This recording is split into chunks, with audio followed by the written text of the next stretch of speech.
Ami Balance, bonjour, j'espère que tu vas bien. Je te propose ton tirage général pour le mois de juillet. Tout d'abord, merci pour tes abonnements, merci pour tes likes, tes partages, pour également tes gentils commentaires, parce que vraiment j'adore te lire.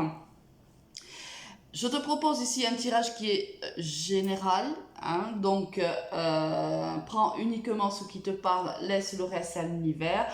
N'oublie pas que les énergies sont fluides, donc on peut tout à fait, les énergies sont les énergies du moment, mais elles peuvent également s'étendre un peu plus loin sur le mois d'août. Alors, j'ai mis une intention particulière ce mois-ci, c'est-à-dire qu'ici on va travailler plutôt sur la première quinzaine du mois de juillet et ici sur la deuxième quinzaine, voire un peu plus. Hein, et ici on peut avoir aussi quelques énergies encore du mois de juin qui sont présentes. Bien sûr, on ne vit pas tous la même chose au même moment. Si ce tirage te parle et que tu veux avoir des éléments supplémentaires ou si tu souhaites une guidance privée avec moi, tu peux me joindre sur mon Messenger ou sur mon Instagram Alice et les tarots. Alors je pense que j'ai tout dit. On attaque, allons dans le vif du sujet, surtout que cette vidéo, ça fait la troisième fois que je la recommence, parce que je ne sais pas pourquoi. Mon téléphone s'éteint au milieu du tirage. Bon, espérons qu'on arrive à terme. Avec quelle énergie tu rentres à mi-balance dans ce mois de juillet? Avec la carte du diable. Du coup, j'ai du mal. Alors, peut-être tu arrives de ce mois de juillet où il y a eu des blocages. Alors si c'est au niveau professionnel ou au niveau des projets, ça peut être, tu vois, des projets qui ont été retardés, il y a eu certaines déconvenues, certains blocages, des rendez-vous peut-être qui ont été annulés et qui ont été reportés, des réponses par rapport à des questions que tu te posais ou à un moment donné dans un projet, mais tu attendais une réponse de la part d'un organisme ou autre, et bien elle tarde à venir. Il y a un blocage. Si c'est au niveau sentimental, ça peut être aussi des blocages au niveau sentimental, bien sûr, mais ça peut être aussi une emprise. Peut-être as-tu une emprise sur quelqu'un ou quelqu'un a une emprise sur toi. Là, on te dit attention aussi de ne pas être bloqué par ton autre dans les projets qui sont les tiens. Ou on te dit attention à une dépendance affective. Ça peut être aussi attention à une jalousie excessive. Ça peut être beaucoup de choses. Hein. Là, tu vois, c'est à toi de voir un petit peu comment ça te parle. Alors, première quinzaine du mois de juillet, au niveau général, qu'est-ce qu'on a? On a la loi, on a la fécondité et on a la tranquillité. Bon, là on voit, là tu vois, le diable a tout son sens. Là peut-être as-tu eu des blocages concernant un procès. Tu étais en attente d'une réponse d'un procès qui devait peut-être arriver au mois de juin ou avant, ça s'est retardé. La réponse, tu l'as. Alors, on voit peut-être aussi, si c'est à ce niveau-là, ça fait peut-être aux alentours de 9 mois que tu attendais cette réponse. Il y a peut-être eu, je sais pas, moi, un report ou autre.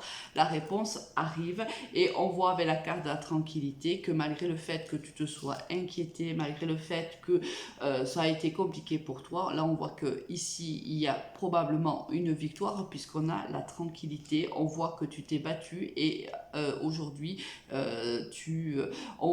ça nous laisse présager, on va voir un peu les cartes, mais ça nous laisse présager une victoire quand même ici, parce que ici la carte, la fleur du nénuphar, si tu veux, elle naît dans la boue et quand elle sort de la boue, elle est cette magnifique fleur que tu vois. Je ne suis pas sûre que tu vois, mais si ça t'intéresse, tu peux aller voir sur internet pour voir un petit peu ce que c'est, à quoi représente, qu'est-ce que c'est qu'une fleur de nénuphar, si tu ne sais pas ce que c'est, bien sûr. Là, on voit que donc il y a eu des combats et là, on présage quand même que tu gagnes ce procès. Ça peut être aussi un sous-seing privé, ça peut être un acte, peu importe, qui a un peu tardé, et tu signes cet acte ou ce sous-seing privé, ou un bail, ou autre. Ça peut être un bail pour une maison, un appartement, un bail commercial, peu importe. Alors, au niveau général, dans la seconde quinzaine, on a la clairvoyance, on a la victoire et on a la maison. Ben, écoute, magnifique. Là, on voit que ici, il y a une victoire par rapport à une maison. C'est-à-dire si tu dois signer sous un acte ou un bail, on voit que tu réussis. Ici, on nous laissait présager qu'il y avait en effet une réussite, c'est le cas. Donc là, entre ici la loi et la maison, c'est la signature d'un bail, c'est la signature d'un acte de sous-serre ou d'acte privé. Concernant l'achat d'un bien immobilier, on voit que il y a une victoire, il y a une réussite dessus. On te dit que au fond de toi, tu as toujours écouté ton intuition, tu savais que ça allait réussir, mais ça n'a pas été quand même simple, ou il y a eu des éclaircissements qui sont arrivés, ou des aides qui sont arrivées qui t'ont permis de signer ce bail ou ce contrat ou l'achat d'un bien immobilier. Excuse-moi. Bon, j'ai l'impression que ma vidéo reprend, enfin que ça marche, parce qu'au début, les 2 premières fois, elle s'était éteinte au bout de ma première carte, donc j'imagine que là, ça a l'air de fonctionner. Continuons. Au niveau sentimental, qu'est-ce que l'on a? On a le feu vert, on a la jalousie et on a la solitude. Alors, on te dit que malgré qu'il y ait eu dans ton couple ou dans ta vie sentimentale, peu importe, ça c'est toi qui vois par rapport à ce que tu vis, de la solitude, de la jalousie, on te dit qu'aujourd'hui tous les feux sont ouverts. De la première quinzaine du mois de juillet, la fin aussi du mois de juin, je pense que ça a été en mois de juin, ça sera la première quinzaine aussi un peu difficile parce qu'on voit que malgré que ce couple fonctionne, parce que si on est dans un couple, ça fonctionne, hein, tout est ouvert, ce qui implique que ce couple a toutes les chances de réussir, a tous les moyens, tous les outils à sa disposition pour réussir. Alors soit ici il y a une tierce personne ou ces projets-là peuvent être aussi une tierce. Ça veut dire qu'il n'y a pas que la troisième personne dans un couple, dans la tierce. Ça peut être un entourage trop présent, ça peut être un projet ou des projets qui vraiment sont compliqués et on se prend énormément la tête là-dessus et ça vient bien sûr peser sur son couple, ou sur son histoire, ou sur sa relation sentimentale, ou sur sa vie sentimentale tout court. Là, on voit qu'il y a de la solitude encore. Là, on a un peu l'impression que tu portes tout à bout de bras. Hein. C'est du moins la sensation que tu as, toi. Alors, il y a cette possibilité-là. Et là, forcément, c'est un peu compliqué pour toi. Tu te sens un peu seul dans cette relation-là ou dans ce couple-là. Soit réellement, il y a une troisième personne et là, forcément, tu te sens seul. Tu le sais, c'est-à-dire que là, c'est plutôt toi qui vivrais cette histoire de tierce. Parce que s'il y a de la solitude, c'est que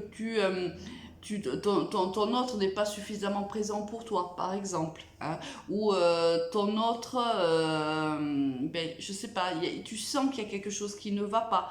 Et forcément, tu te sens seul dans ta relation. Ou tu es extrêmement jaloux ou jalouse, ou l'autre l'est. Et ça peut poser bien sûr problème à l'un comme à l'autre. Courant du mois de mi-juillet, on a la crise, le couple et la sensualité. Bon, là, on voit que quand même, c'est un couple qui a des difficultés. Alors, pour moi, elles sont passagères, hein, parce qu'on a quand même le feu vert, donc ce sont des difficultés passagères. C'est peut-être même des disputes, des conflits, parce que peut-être que là, il y a eu tellement de complications, et peut-être même au niveau professionnel, on ne sait pas, on va le voir tout à l'heure, mais il y a plein de choses là qui te prennent la tête, en fait. Excuse-moi l'expression, mais c'est exactement l'expression qui me vient en tête justement depuis le début de ce tirage. Ça a été tellement compliqué en fait, hein, avec cette carte de la tranquillité, ça a été tellement compliqué pour toi de gérer tous ces projets en même temps. En fait, moi je sens une extrême fatigue. Et on voit ici que forcément cette fatigue-là, elle est un peu reportée sur ton couple parce que tu t'occupes tellement de ce qui se passe et au niveau relationnel et au niveau ici de tes projets et peut-être même au niveau de travail que tu ne donnes pas suffisamment de temps ou que l'autre ne donne pas suffisamment de temps à votre couple et cela ça crée des conflits, ça crée des disputes et on voit ici qu'on prend plus le temps en fait de se rapprocher charnellement et que bien sûr ça met le couple en crise. Mais c'est temporaire parce qu'ici avec les feux verts on voit bien que les choses vont s'arranger et que ce n'est qu'un mauvais moment à traverser.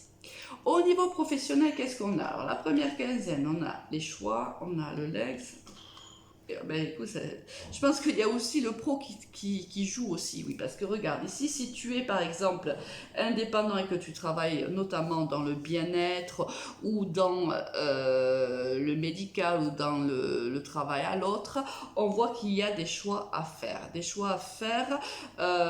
qui sont importants pour toi. Je pense que tu as des projets, il va falloir un petit peu déterminer ceux qui peuvent être réalisables, ceux qui ne le sont pas, ceux qui peuvent être réalisables aujourd'hui, ceux qui ne seront réalisables que demain, etc. Ici, il y a beaucoup de choix à faire au niveau professionnel et je pense qu'aussi, là encore une fois, eh bien, c'est un petit peu compliqué pour toi.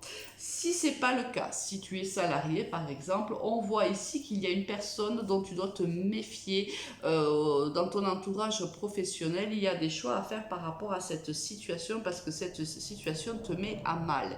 Donc il y a quelque chose ici qui ne va pas. On va voir au niveau de la deuxième quinzaine, on a le consultant, la consultante, le cœur. Et ici, il y a quelqu'un, si tu veux, que tu apprécies, et on a un peu l'impression que c'est plutôt une amie qui est dans ton entourage professionnel, une collègue amie. Alors, je pense que vous êtes amis ou vous avez été amis, que tu t'es confié à cette personne-là et que cette personne-là, en fait, raconte ce que tu lui as confié.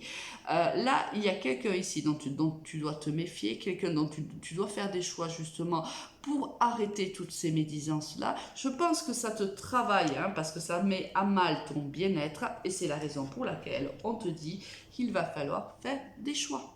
Eh bien, dis donc, Camille Balance, moi, avec pas mal de petites turbulences quand même.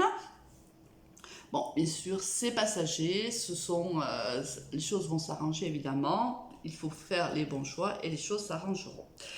Avec quelle énergie tu vas quitter ce mois de juillet avec la très belle carte de l'empereur. L'empereur, c'est celui qui dirige, c'est le patron du tarot. L'empereur, c'est lui qui prend les décisions, les autres s'exécutent. Il sait ce qu'il veut, il sait ce qu'il ne veut pas, il sait où il va et il sait surtout où il ne veut pas aller. Dans le côté négatif, attention à une rigidité un peu excessive et à ne pas être un peu trop nostalgique, à ne pas trop être dans le passé. Là, on te conseille, s'il y avait un conseil à te donner, bien sûr, c'est de regarder au présent et à l'avenir. Et le passé n'en garde uniquement que les leçons qu'il t'a données. Donc voilà, un mois qui se termine bien à mi-balance. Ce sont des turbulences, en effet, tout le mois de juillet, mais un mois qui se termine très très bien pour toi. Allez, passe une très très bonne journée. Au revoir.